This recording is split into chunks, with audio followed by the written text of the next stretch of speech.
As you heard in our welcome that Charlie delivered so well, we are fortunate indeed, FRS, to have the opportunity to be host to very important performances, two of them, next Saturday evening and Sunday afternoon, 7 p.m. and 1 p.m. respectively, a performance entitled Representation and How to Get It. It will be held here in our historic sanctuary. This provocative and powerful one-woman play, though created by three, which you'll hear more about, invites us all to consider how the visionary politics of Unitarian leader Julia Ward Howe might help us respond to what is happening today. Howe, as I said, was a Unitarian preacher, a leader in the American suffragette movement, mother of 6, author of the Battle Hymn of Republic, poet, human rights activist, widely sought after public speaker, and a leader of endless numbers of causes. The play, written by Joyce Van Dyke and directed by Judy Braha, features Elaine Van Hoge as Julia. I was honored and delighted to talk about today's service with these three women who imagined and created the play. And I just have to say, it didn't really come together for me till this very moment that I was sitting down in my office in the lower level. It was last Friday, like not 2 days ago, but last Friday, and the storm came through as we were talking.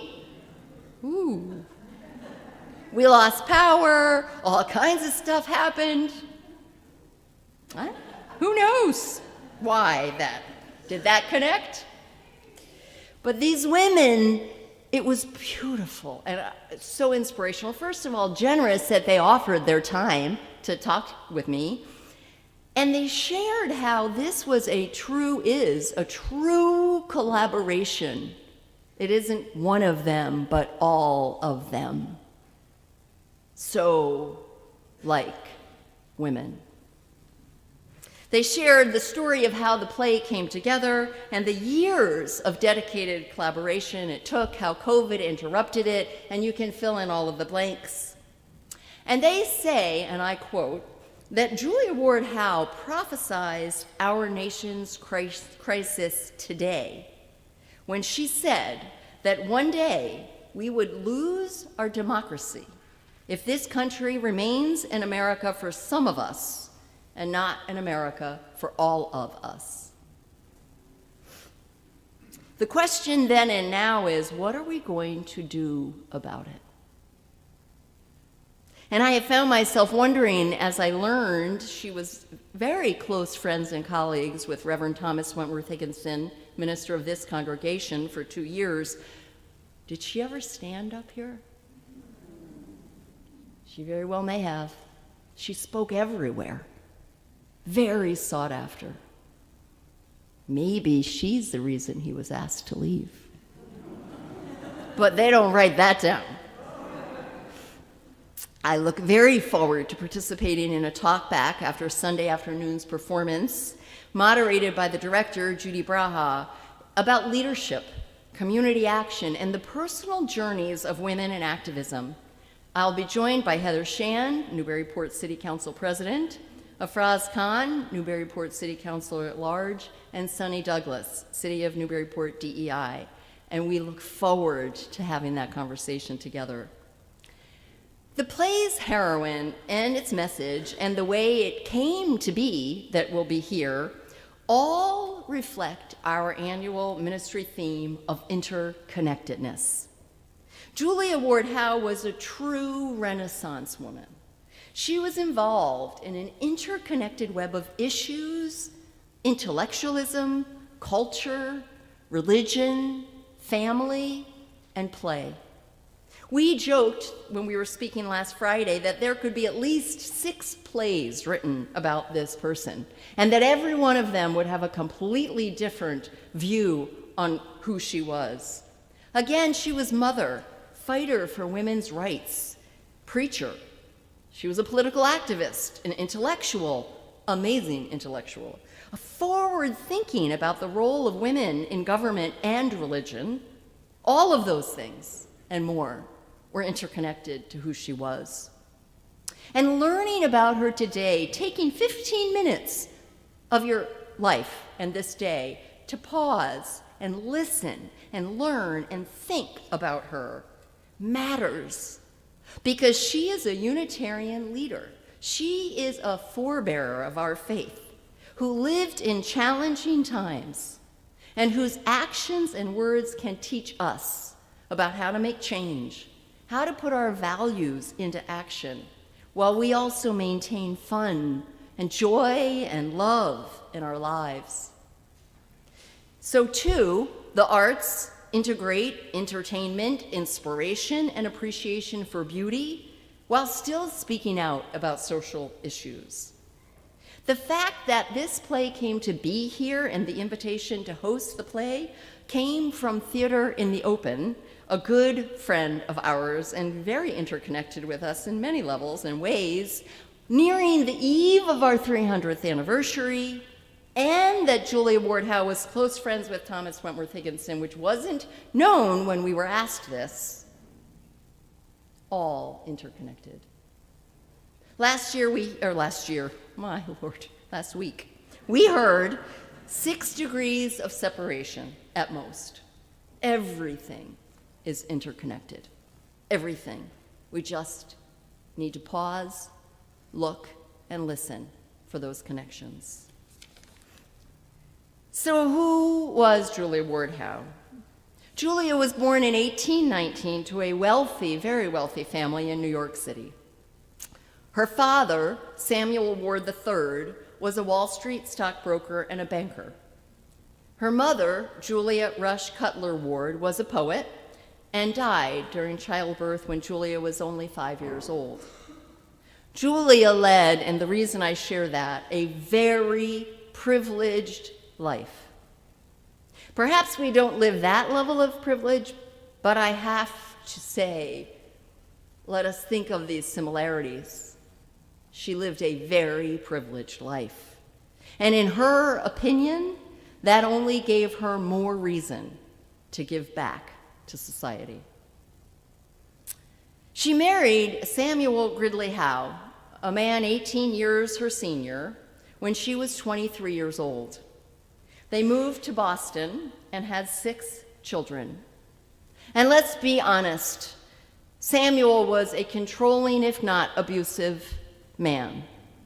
Their marriage was not a happy one. He forbid her from speaking or writing. He even tried to control what she ate. Her daughter Maud wrote that her mother had a voracious appetite, the digestion of an ostrich, and little interest in physical exercise, though she did take 2 walks every day, all of her adult life largely because of her husband's demands. Samuel died in 1876 after Julia had already broken many of his rules, including publishing her first book of poetry anonymously, because he couldn't know. Their challenging marriage, however, continued to inspire her work for women's rights. Remember that at the time of his death, the law still gave Samuel all rights to their children, which of course she didn't want. So perhaps because of her many interests, including abolitionism, suffragettism, children's health, and the fact that she was a Unitarian, she worked closely with and was friends with many other prominent Unitarians of the time. Some of these people, just a few, included Clara Barton, founder and head of the Red Cross, abolitionist and preacher as well. Theodore Parker, many of you may know of his incredible work with abolitionism, where he literally had a gun under the pulpit to save his life because he was at risk of being shot for speaking out his views against enslaved people. She also was close colleagues and friends with Unitarian ministers James Freeman Clark and Thomas Wentworth Higginson. Glee Woodworth helped me to do this research into Higginson and Howe's relationship, and she found a note that Julia wrote to Higginson thanking him, a handwritten note, for loaning her his copy of Margaret Fuller's biography. Higginson was also involved in forming the American Women's Suffragette Association in 1869, which Julia was incredibly involved with and led, along with Lucy Stone and others. Higginson was also among the very well-known guests that Julia hosted at her home in Rhode Island in the years after her husband's death. And a final last glimpse into their relationship. In 1887, Thomas Wentworth Higginson was approached to help get the fledgling Boston Authors Club off of the ground.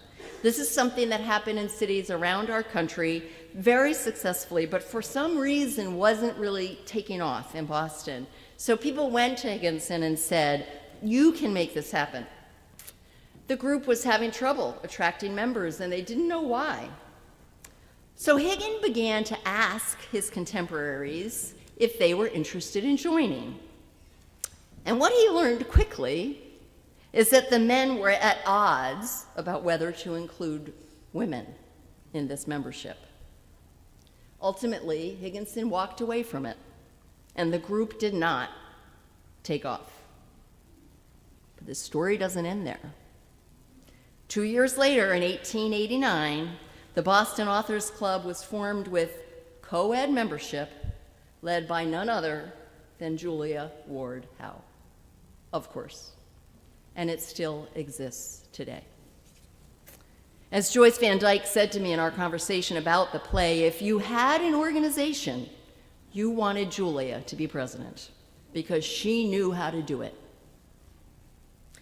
Over the years, Julia Ward Howe did many things. She was the first president of Friends of Armenia, which was our country's first international humanitarian organization, founded in 1897.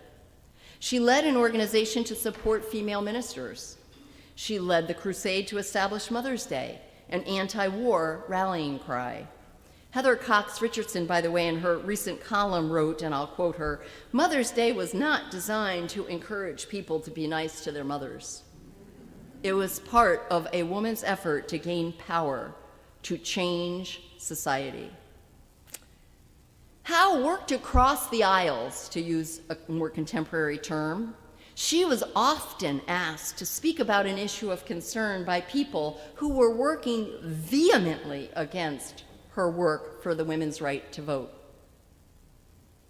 However, regardless of the person, if she agreed with the issue that they were asking her to speak on, she spoke. She said, "It's not about the people, it's about the principles." I hope we're listening to this woman. As her daughter Maud wrote, she only asked for a $5 stipend for any talk, and, quote, "she spoke most oft about love."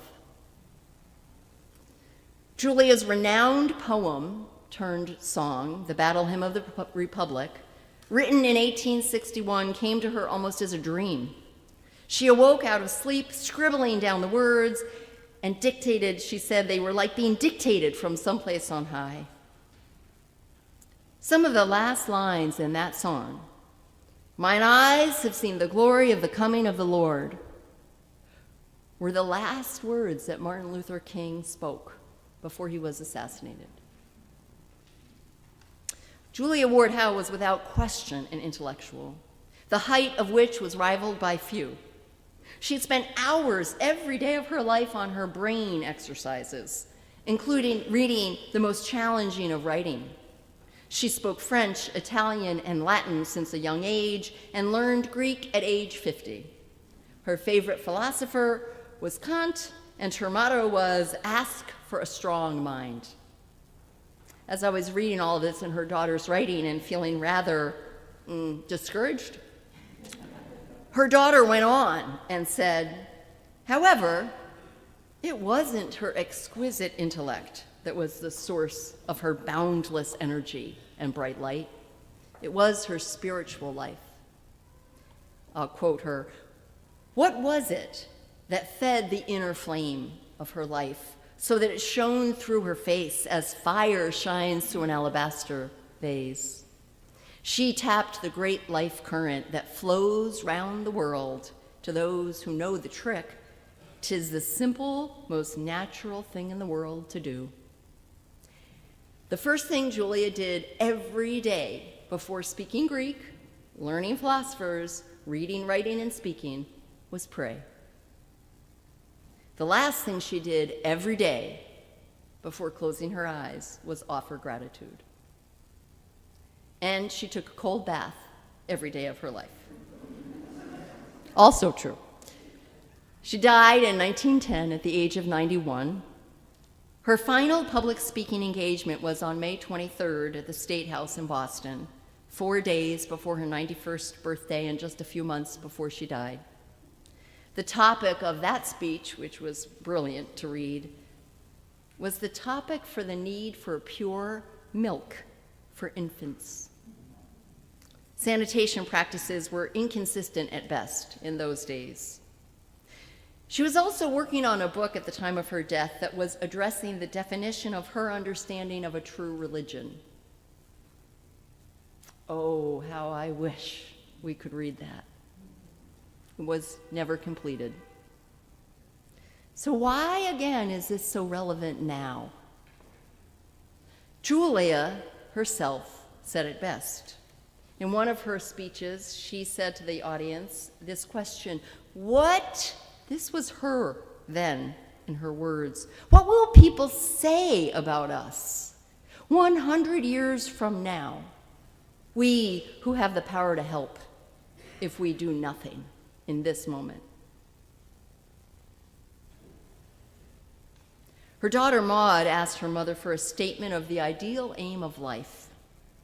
And she said, after only a moment's pause, her mother replied, to learn, to teach, to serve, and to enjoy.